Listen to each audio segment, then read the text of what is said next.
দেবতারা মহাদেবী দুর্গার কাছে সাহায্য প্রার্থনা করেন।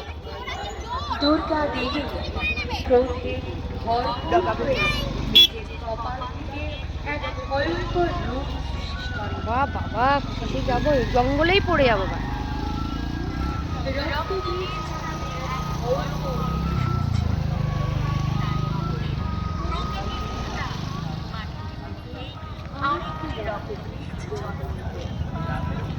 দুর্গা দেবী যখন তাকে হত্যা করতে গেলেন তখন তার রক্ত পড়ায় অসংখ্য রক্তবীজ জন্ম দিল।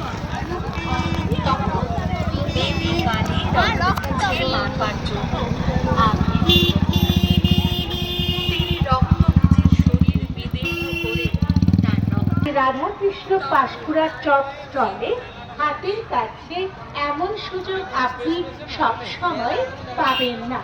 তবে আর দেরি কেন, চলে আসুন তাড়াতাড়ি। না খেলে করবেন মিস, একবার সে আবার ক্ষুদিরাম সংঘের শ্রী শ্রীকাল পরিচালিত সপ্তম জানাই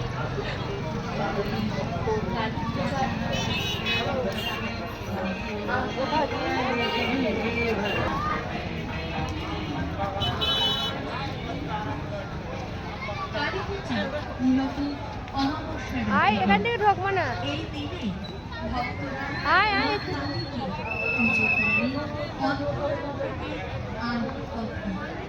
ভয় থেকে সাহসী পথে, অন্যায় থেকে ন্যায় পথে জন্ম দেয়।